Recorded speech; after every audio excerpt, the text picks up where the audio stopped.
Hi, good morning, good afternoon, or good evening, depending upon when you are viewing this video and also depending upon which time zone you are in. My name is Neha Makhija, and in this segment, I'm going to talk about a Google extension which is called as Google Read&Write.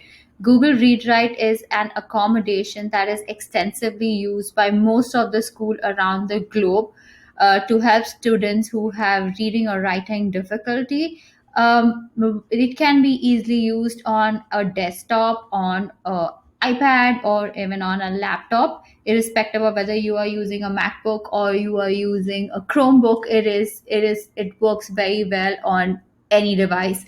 Some of its important features are word prediction, speech to text, text to speech. We'll go through all the features of this Google extension through the video. And I would like to say that Google Read Write would be the presentation would be put into several different videos because it is pretty extensive and it's huge as it has a lot of features.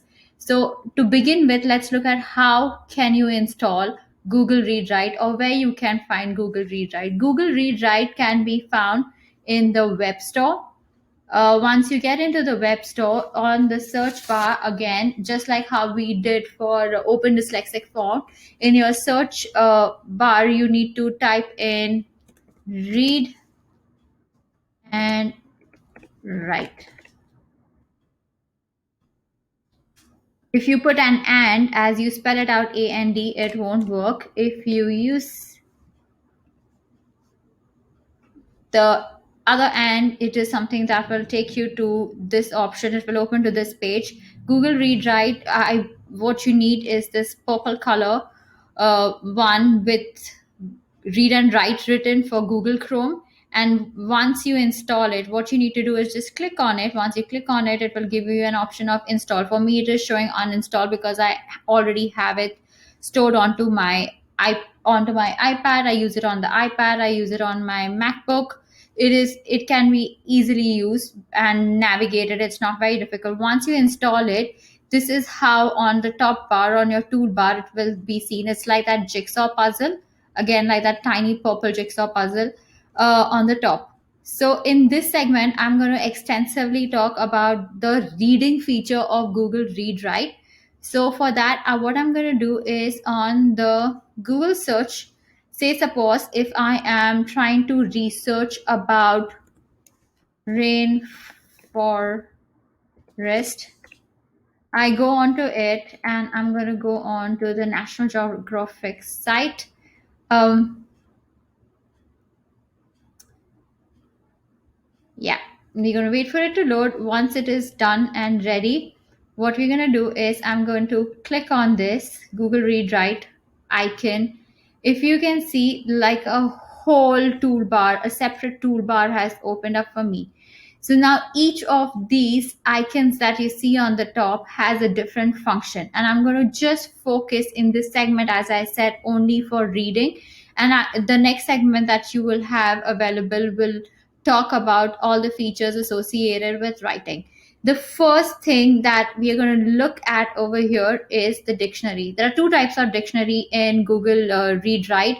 One is the just a word dictionary, and the other one is the picture dictionary. This one will just give you the meaning of the word, the word form.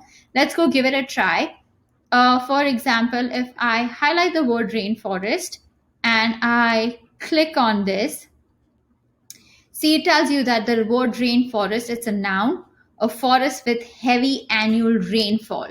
Now, for certain kids, this is too much of jargon. There's too much of words. What they need is they need like that visual aid to help them to give a solid understanding and meaning to this word, or help them to comprehend the word. The other thing that you could do is, again, highlight the word and click on the picture. There you go. So for some kids, it's good to have both the options available, where they can read the word, and then to support their comprehension they can look at the picture dictionary also. One thing I would like to tell you, that the picture dictionary is does not always come up with a picture. So sometimes you would still be required to go onto the Google search and find the best appropriate picture for the word that your child is looking for. Now, the next another important feature of Google Read Write is text to speech. So in the text to speech, what I'm going to focus on these three icons that are there: play, pause, and stop. Okay. What I can do is I can highlight it. For instance, I have highlighted these first two paragraphs and I want it to be read. After I've highlighted it, I can just press the play button. A rainforest is an area of tall, mostly evergreen trees and a high amount of rainfall.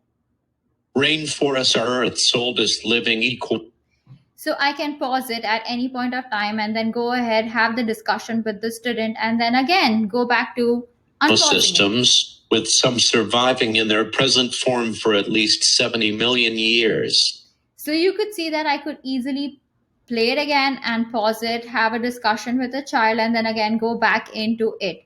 If I need this to stop, the only thing that I need to do is click on the stop icon. It will stop, the highlight will go away. As you could notice that the speech that was used had a heavy accent, and sometimes these accents are not very closely attuned to your students listening here.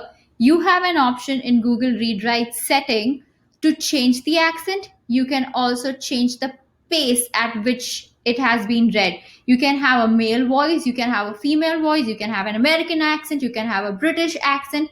All these features are there part of Google Read Write.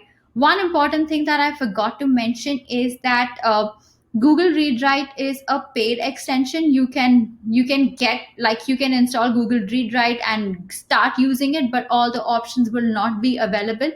It is a paid app.